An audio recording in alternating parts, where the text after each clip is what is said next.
খেটে খেটে মরবে আর তোমার ছোট ভাই আর ওর বউ বসে বসে খাবে? তোমার সমস্যাটা কি বলো তো? বাবা মা মারা গেছে মানে এখন ওর বাবা মা সবকিছু আমি কাজে যাচ্ছি।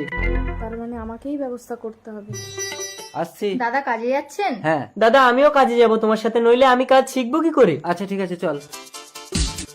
দিদি কি ভাবছো? ভাবছি তোর বর তো আমাকে ছাড়া ঘুমোতোই না, আর বিয়ের পর তো এখন আসেই না। দাদা কিছু বলতেন না? আরে দাদা তো নাইটে ডিউটিতে যেত। যাস না পরি, ওরা আসলে তুই যেখানে খুশি যাস। আমি নোংরা লোকের সাথে সংসার করবো না দিদি। এবার ছোট ভাইয়ের পালা। কাজ থেকে এলাম। মিতা করি দেখো না ছোট আমার সাথে ঝগড়া করে আমাকে মিথ্যে বদনাম দিয়ে পালিয়ে গেল। আমার নাকি ঠাকুরপুর সাথে লাইন আছে। কি? বৌদি মানে মায়ের সমান, বৌদিকে এত বড় কথা বলেছে, ওকে আর আসতে হবে না। এ ভাই শোন শোন, আমি কোনো কথা শুনবো না দাদা। তুমি কোনো চালাকি করনি তো? ও ভগবান, তুমি আমাকে তুলে নাও গো। ঠিক আছে নাটক বন্ধ করো, চলো। কিছুদিন পর।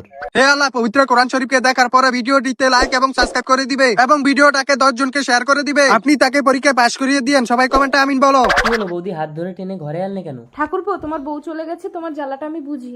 ছাড়ো, আমার কোনো জ্বালা টালা নেই। কিরে ভাই কি হয়েছে? মিতা কি হয়েছে গো? ভাই কথা না বলে চলে গেল। কথা বলার মুখ আছে? মায়ের সমান বৌদির ঘরে ঢুকে কেউ আপত্তি করে? কি এত বড় কথা? দাদা দাদা আমার কথাটা শোনো। তোর কোনো কথা শুনবো না, বেরিয়ে যা ঘর থেকে। স্বামী এ কি অবস্থা হয়েছে তোমার? কেটে গেল কয়েকটা বছর।